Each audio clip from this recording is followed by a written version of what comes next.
పొద్దున్నే లెగవగానే ఒక మెసేజ్ చూశాను. అది అసలు నేను నవ్వుతున్నాను కానీ నాకు అసలు తన్మని మంచం మీద నుంచి లేచి కూర్చున్నా. ఒక ఎదవ వాడు మరి ఏమి పేరెంటింగ్ ఏంటో అర్థం కాదు. కాకినాడోడంట, ఓఎన్జీసీలో పనిచేయి. మరి ఆ ఓఎన్జీసీలో ఏం వెలగబెడుతున్నాడో తెలియదు. ఏ బంట్రోత్ గానో క్లర్క్ గానో చేస్తున్నాడు. నేను బంట్రోత్ క్లర్క్ అంటే తక్కువని కాదండి, ఇక్కడ మీరు అది గమనించాలి ఒకసారి. ఎందుకంటున్నానంటే వాడు చేయలేని పని ఏదో పిల్లల మీద రుద్ది, వాడి పిల్లలు కూడా ఎంత చిన్న పిల్లలు అండి వాళ్ళు. ఒకడేమో ఫస్ట్ క్లాస్ అంట చిన్నోడు, పెద్దోడు ఫస్ట్ క్లాస్, చిన్నోడు యూకేజీ. ఆ యూకేజీ ఫస్ట్ క్లాస్ చదివే పిల్లలకి అసలు ఏమన్నా అర్థం ఉంటుందా, తెలుసుద్దా? ఏం తెలుసుద్ది? పోనీ వాడు డిగ్రీలో ఉన్నాడు లేకపోతే ఇంటర్మీడియట్లో ఉన్నాడు, వాడు చదవట్లేదు సరిగ్గా, కొద్దిగా మందలించారంటే అర్థం ఉంది. చదువుకోకపోతే అరే ఎందుకు పనికి రావురా ఇదిరా అని ఏదో అంటానికి. వాడు ఫస్ట్ క్లాస్ యూకేజీలో ఉన్న పిల్లలకి ఏమి కాంపిటేటివ్ వరల్డ్లో కంపీట్ చేయలేకపోతున్నారు వాళ్ళని అసలు ఎంత దారుణంగా అంటే ఆ బొమ్మ చూస్తుంటే అసలు నాకైతే పొద్దున్నే కళ్ళం నీళ్ళు వచ్చినాయి. ఆ చేతులు కాళ్ళు కట్టేసి బకెట్లో ముంచి అసలు ఏంటిది అంత క్రూరత్వం? నువ్వు చేయలేని పని ఏదో పిల్లల మీద రుద్దాలంటే అసలు అలాంటి వాళ్ళు పిల్లల్ని కనకూడదండి. అదే మైండ్ సెట్. ఇప్పుడు నేను బాధితున్నాను కానీ మా ఫాదరు మంచి ఉద్యోగం చేస్తా ఉన్నప్పుడు నేను రెసిడెన్షియల్ స్కూల్స్ గుంటూరులో ఫస్ట్ స్టార్ట్ అయినాయి. ఎప్పుడంటే ఇది 88 ఆ టైం. మీకు గుంటూరు వాళ్ళకి బాగా తెలుసు, రవి కళాశాల అని ఒకటి ఉండేది. సివిఎన్ ధన్ గారు అని ఆయన పేరు. ఆయన మొదట అసలు ఈ రెసిడెన్షియల్ సిస్టమ్కి ఆద్యుడు మనకి ఆంధ్రప్రదేశ్లో అయితే మాత్రం. అక్కడ ఏంటంటే కొద్దిగా తక్కువ ఫీజుతో, తక్కువేం కాదు బ్రహ్మాండంగానే ఉండేది. అక్కడి నుంచి స్టార్ట్ అయితే ఇప్పుడు ఈ విజ్ఞాన్, వికాస్ ఇవన్నీ ఇప్పుడు పాత టైంలో గుంటూరులో ఉన్న వాళ్ళందరికీ తెలుసండి రెసిడెన్షియల్ కాలేజెస్ నేను చెప్పేది. నేను ఆమె విజ్ఞాన్ స్టూడెంట్ యాక్చువల్గా. స్కూల్లో చదివాను, కాలేజ్లో కూడా చదువుకున్నా కొంత. ఓకే, అప్పుడు ఏంటంటే డబ్బులుండి పంపి చదివించుకుంటే బాగానే ఉంది, దట్స్ ఫైన్. నేను గొప్పగా చెప్పట్లేదు ఇక్కడ. నా ఫ్రెండ్స్ ఇంతకుముందు స్కూల్లో, అదే ఇంగ్లీష్ మీడియం స్కూల్, మళ్ళీ తెనాలిలో మిగతా చోట్ల గుంటూరులో నెలకు 100 రూపాయలతో 10th అయిపోయింది చాలామందికి. అదే మా ఫాదర్ కట్టింది నాకు 7,000 ఫీజు వరకే గుంటూరులో. అది కాక మళ్ళీ అడిషనల్గా నాకు తెలిసి ఇంకొక 5,000 అయ్యి ఉంటాయి. మొన్న నాకు తెలియదు నొప్పి కాబట్టి సరిపోయింది, ఆయన చదివించారు, బాగానే ఉంది. సో ఇంటర్మీడియట్కి నాకు బాగా గుర్తు మనోళ్ళ మైండ్ సెట్ ఎలా ఉంటుందంటే చెప్పడానికి అని చెప్పి నేను ఈ లైవ్ పెట్టానండి. సో 10th అయిపోయిన తర్వాత పక్కనే వడ్లమూడిలో ఇది రాయాలి, ఎంట్రన్స్ ఎగ్జామ్ రాయాలి అప్పట్లోనే. ఇది నేను చెప్తున్న 90లో అండి, 1990లో. సో విజ్ఞాన్ వడ్లమూడికి వెళ్ళి ఎంట్రన్స్ రాయాలి. నేనేంటంటే ఎంట్రన్స్ తప్పించుకుందాం, మళ్ళీ హాస్టల్ ఇదంతా ఎందుకని నేను రాయకపోతే రత్తయ్య గారు ఫోన్ చేసి, ఎందుకంటే పాత స్టూడెంట్స్ అందరికి ఫోన్ చేసి పిలిపించేవాళ్ళు ఆయన. రే ఎందుకు రాయలేదురా నువ్వు అని అడిగారు. నేను అంటే సార్ వచ్చి జాయిన్ అవ్వు, మీ డాడీకి చెప్పు రమ్మని, మీ డాడీని తీసుకురా నెక్స్ట్ టైం అని చెప్పి నన్ను పిలిచి చెప్పారు. సరే అయిపోయింది, సరే రీటెస్ట్ పెడతాను మళ్ళీ రండి ఒకసారి అని చెప్పి ఆ టెస్ట్ మిస్ అయిన వాళ్ళకి రీటెస్ట్ ఒకటి పెట్టారు. మాకు ఎందుకంటే మేము స్కూల్ నుంచి వచ్చిన స్టూడెంట్స్ కాబట్టి మాకు ఆ వెసులుబాటు అనమాట. సో అక్కడికి వెళ్తే సో ఈ బస్సులో వెళ్తున్నా, వడ్లమూడికి వెళ్తుంటే ఈ మిగతా పేరెంట్స్ అంతా వాళ్ళకందరికి ఏంటంటే తెనాలిలో బస్సు ఎక్కి ఎక్కడెక్కడి నుంచి హైదరాబాద్, అప్పుడు బ్రాంచ్లు ఉండేవి కాదు. సో తెనాలి నుంచి మామూలు ఆర్టీసీ బస్సు పట్టుకుని కార్లు ఉన్నవాళ్ళు సరే, లేదంటే తెనాలి ఇచ్చి బస్సు ఎక్కి వెళ్ళాలి. సో బస్సు ఎక్కి వెళ్తుంటే ఒక ఆయన అడిగాడు నన్ను, డిస్కస్ చేసుకుంటూ ఉన్నారు పేరెంట్స్ వాళ్ళ పిల్లలు.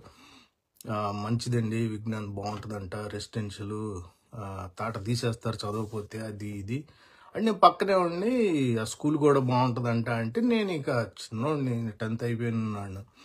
వాడిని చెప్పాను నేను అక్కడే చదువుకున్నాను సార్ అన్న. అలాగా మంచిదమ్మా, బాగుంటుందా అంతా అది ఇది అని అడిగి ఎంత పర్సంటేజ్ వచ్చింది నీకు అని అడిగారు. ఎంత పర్సెంటేజ్? నాకు 79% వచ్చింది అప్పుడు. ఆయన ఏమన్నాడు తెలుసా, నాకు ఇప్పటికీ బాగా గుర్తు. ఏంటి అంత పెద్ద స్కూల్లో అంత డబ్బులు కట్టి అంత చదివితే 79 అన్నాడు. 79% అంటే నాకు దన్మని, అంటే 79 తక్కువ అసలు ఏంటి అనిపించింది నాకు. సో అదే మైండ్ సెట్ అండి ఇప్పటికీ, అదే మైండ్ సెట్ మన వాళ్ళకి. ప్రతి ఒక్కడే డాక్టర్ ఇంజనీర్ అవ్వాలి. ఇప్పుడు మన పిల్లలకి ఏమొస్తుంది, మన బుద్ధి మన తెలివితేటలే వస్తాయి. నువ్వు లేని ఎక్కడయో తెచ్చేసి అద్దుతానంటే అవ్వదు కదా. ఎలా వస్తాయి? రుద్ది రుద్ది రుద్ది. ఇప్పుడు అక్కడి నుంచి ఇక్కడ యూకే వచ్చారు జనం. ఒక 10-12 ఏళ్ల నుంచి చూస్తున్నా. ఇది అసలు విపరీతం అయిపోయింది. ఇది గ్రామర్ స్కూల్స్ అని ఉంటాయి ఇక్కడ మాకు. గ్రామర్ స్కూల్స్లో ఏంటంటే ఆ టెస్ట్ బాగా డిఫికల్ట్ ఉంటుంది పిల్లలకి. న్యాచురల్గా ఆర్గానిక్గా ఉండి ఆ టాలెంట్ ఉండి రాస్తే మంచిదే. ఒక్కొక్క పిల్లోడికి 2 లక్షల దాకా ఫీజు అవుతుంది సంవత్సరానికి. ఇది 3వ తరగతిలో ఉన్నప్పటి నుంచి స్టార్ట్ చేస్తారు. ఏది 7వ తరగతి ఎంట్రన్స్కి. వాడికి ఆదివారం ఉండదు, శనివారం ఉండదు, మధ్యలో వీడికి పియానో క్లాస్ ఒకటి ఉంటుంది, స్విమ్మింగ్ క్లాస్ ఒకటి ఉంటుంది.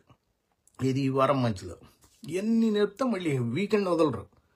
వీకెండ్ శనివారం ఫుల్ రోజంతా క్లాసు. శనివారం ఎక్కడో ఇప్పుడు హైదరాబాద్లో మాక్ టెస్ట్ అంటే అక్కడికి తీసుకుపోతారు పిల్లల్ని. అక్కడికి వెళ్ళి చూస్తే ఎవరంటే మొత్తం ఇండియన్స్, పాకిస్తానీస్, చైనీస్, మొత్తం వీళ్ళే. తెల్లోళ్ళు అడపా దడపా కనపడతారు అంతే. న్యాచురల్గా ఉండి ట్యూషనల్ గీషన్ బెటర్. ఇంట్లో చెప్పుకుంటారు మంచిగా. వాడు నేను రాస్తాను, అటెంప్ట్ చేస్తానంటే తీసుకెళ్ళి అటెంప్ట్ చేస్తారు.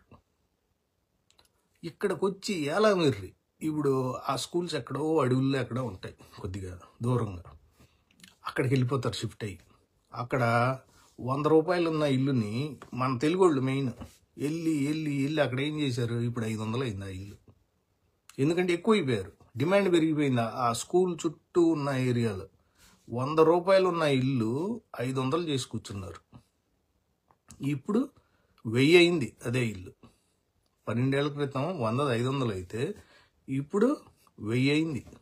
అది 100 అసలు యాక్చువల్గా దాని ఇది పోనీ కొద్దిగా పెరిగింది అనుకున్నా, 300 పెరిగింది అనుకున్నాం, బట్ స్టిల్ 1000. అంటే మీకు అర్థం అవటానికి చెప్తున్నా. ఇది పరిస్థితి. ఇక్కడకు వచ్చి కూడా పిల్లల్ని అదే రుద్దుడు. వాళ్ళకి ఉంటారో ఇక్కడ ఉండరో తెలియదు. ఎందుకంటే కొంతమంది పిల్లలు ఎలా అంటే మధ్యలో ఇక్కడ పని చేయడానికి వస్తూ ఉంటారు కంపెనీలు పంపితే. ఆ పంపి వచ్చినప్పుడు ఏమవుతుందంటే వాళ్ళు మళ్ళీ వెళ్ళిపోవాలి అన్నప్పుడు ఏంటంటే అక్కడ ఇండియాలో ఉన్న రుద్దుడికి ఇక్కడికి మ్యాచ్ అవ్వాలని చెప్పి వాడిని ఇక్కడ కూడా చంపుతారు. ఇంకా కొన్ని ఇక్కడికి వచ్చేదన్నా ఫ్రీగా వదిలేస్తారంటే లేదు. మళ్ళీ ఒకవేళ వెనక్కి వెళ్ళాల్సి వస్తే అక్కడికి మ్యాచ్ అవ్వాలి ఆ రుద్దుడికి అంటే ఇక్కడ కూడా రుద్దుడు ఉండాలి.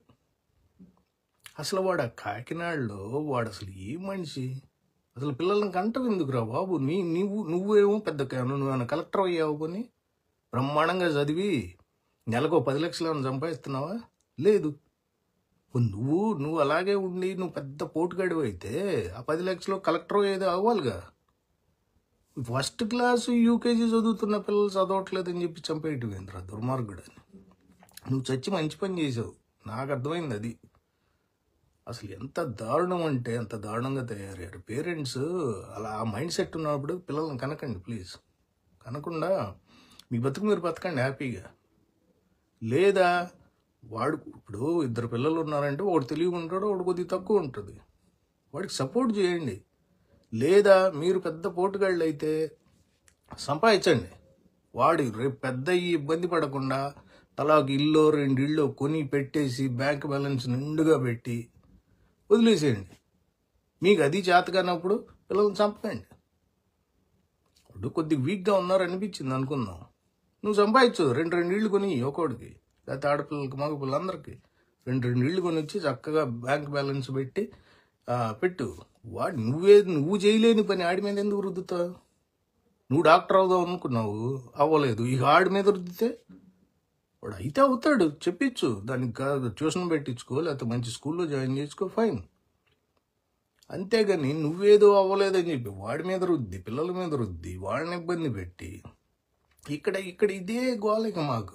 ఇక్కడ ఏంటంటే ఇప్పుడు తెలుగు వాళ్ళు ఒక తెలుగు గ్రూప్ ఉంటుంది, తమిళోళ్ళు, బెంగాలీ వాళ్ళు బెంగాలీ, మరాఠీ వాళ్ళు మరాఠీ, మొత్తం ఒక చోట చేరుతారు సాయంత్రానికి, ఆదివారం. ఇప్పుడు మీ పిల్లోడు ఎక్కడ అంటే వీళ్ళకి ఆ కాంపిటీషన్ ఎక్కువ, ఆ బాధ ఎక్కువ.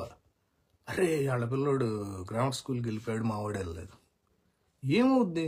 మామూలు స్కూల్స్ బోల్డ్ ఉన్నాయి, మామూలు స్కూల్స్లో చదివిన వాళ్ళు కూడా బోల్డ్ మంది ఉన్నారు. అసలు ఏ పద్ధతితో ఏమో అర్థం కాదు.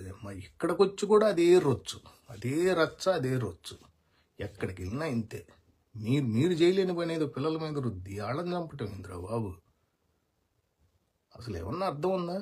భయం పెట్టాలి మా టైంలో అయితే నువ్వు ఇది ఎంపీసీ తీసుకోవాలంటే ఎంపీసీ తీసుకోవాలి, బైపీసీ అంటే బైపీసీ, చాయిస్ ఉండేది కాదు. అంటే భయం ఉండేది, చదువుకోవాలని చెప్పేవాళ్ళు. అంతేగాని చంపేసి కొట్టేసి వాతలు తేలిపోయేటట్టు కొట్టి ఏమబుద్ధి ఇంకా చదివిస్తే. ఏదేమైనా కానీ అసలు ఎంత దారుణమైన వార్త అంటే అది. వాడు అసలు మరి మనిషా మృగం? వాడు చచ్చిపోయి మంచి పని చేశాడు అంటున్నాను నేను, ఆనెస్ట్గా చెప్తున్నా. నాకైతే సరే పిల్లలు ఇటు చంపేశాడు పిల్లల్ని, వాడేమైందా అని తర్వాత వార్త చూస్తే కొద్దిగా నెమ్మదైంది, వీడన్నా చచ్చాడు లేదు. ఆ పిల్లల్ని మాత్రం ప్లీజ్ అలా ఇబ్బంది పెట్టకండి. ఎక్కడైనా సరే, ఏ దేశం అన్నా ఉన్నాయండి, ఎక్కడైనా చదువు ఏమవుద్దండి? ఇప్పుడు బీకాము బీఏలు చదివిన వాళ్ళు ఎవరో బతకట్లేదా? లేకపోతే ఓన్లీ ప్రొఫెషనల్ కోర్సులు చేసిన వాళ్ళే బతుకుతున్నారా? ఇప్పుడు పాత తరంలో అందరూ చిన్న చిన్న ఉద్యోగాలు చేసుకుని వచ్చిన వాళ్ళే. ఏమవుద్ది? ఏం కాదు. ఏ చదువు చదివినా దానికి వాల్యూ ఉంటుంది, ఏ సబ్జెక్టులు చదివినా వాటికి ఉండాల్సిన వాల్యూ ఉంటుంది. ఇప్పుడు చూడండి, ఏఐ వచ్చింది, ఎత్తిపార దొబ్బుతుంది మొత్తం జాబ్స్ అన్ని సాఫ్ట్వేర్ వాళ్ళు. ఏం చేస్తారు మరి? అందుకని చెప్పి కొద్దిగా డివియేట్ అయ్యి వేరే చదువుతున్నారు మళ్ళీ ఇప్పుడు. అంతే. ప్రతి దానికి, ప్రతి ఫీల్డ్, ప్రతి రంగం, ప్రతి సబ్జెక్టు ఉపయోగపడేదే. వాళ్ళకి ఇంట్రెస్ట్ ఉన్న దాంట్లో వదిలేయాలి, కొద్దిగా మనం గైడెన్స్ ఇచ్చి వదిలేయాలి. అసలు నాకు రాదు, ఇది నేను చదవలేను ముర్రు అంటే ఆయన తోసి మళ్ళీ 2 ఏళ్ల తర్వాత, సంవత్సరం తర్వాత మాన్పించి మళ్ళీ ఇంకొక కోర్సులో చేయించి ఏదైనా డబ్బులు బొక్క పనే.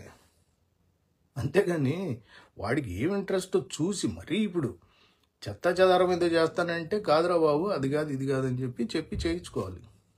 ఈ కేసులో వాళ్ళు ఫస్ట్ క్లాస్ యూకేజీకి ఏముంటుంది? వాళ్ళు అర్థం చేసుకోలేని ఏంటి? వాళ్ళకి అసలు పసిపిల్లలు అయితే వాళ్ళు ఏం పోటీ పడతారు? ఏం చదవట్లేదు, ఆడుకున్నారు, హోలీ చేసుకుని వచ్చారంట.